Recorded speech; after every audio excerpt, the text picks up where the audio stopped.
ایک گاؤں میں ایک چھوٹا سا لڑکا رہتا تھا جس کا نام علی تھا۔ علی بہت مہربان اور مددگار تھا۔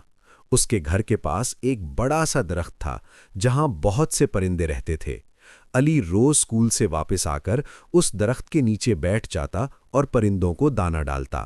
ایک دن علی نے دیکھا کہ ایک چھوٹا سا چڑیا کا بچہ زمین پر گرا ہوا ہے۔ وہ ڈرا ہوا تھا اور اڑ بھی نہیں سکتا تھا۔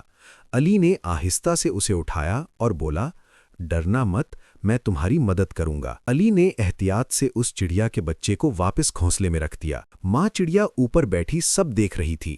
وہ خوش ہو گئی کہ علی نے اس کے بچے کی جان بچا لی۔ اس دن کے بعد چڑیا روز علی کے پاس آنے لگی۔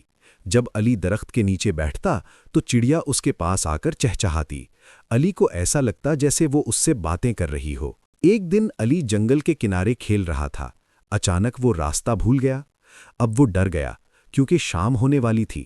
علی نے ادھر ادھر دیکھا مگر اسے گھر کا راستہ سمجھ نہیں آیا۔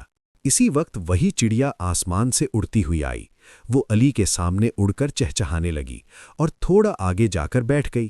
پھر دوبارہ اڑی اور پھر آگے جا کر بیٹھ گئی۔ علی کو سمجھ آ گیا کہ چڑیا اسے راستہ دکھا رہی ہے۔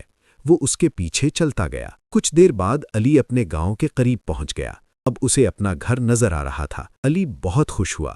اس نے مسکرا کر کہا، شکریہ میری پیاری دوست۔ چڑیا زور زور سے چہچہائی اور آسمان کی طرف اڑ گئی۔ اس دن علی کو ایک بہت اہم بات سمجھ آئی، جو دوسروں کی مدد کرتا ہے مشکل وقت میں کوئی نہ کوئی اس کی مدد ضرور کرتا ہے۔ سبق: ہمیشہ دوسروں کے ساتھ مہربانی کریں کیونکہ نیکی کبھی ضائع نہیں جاتی۔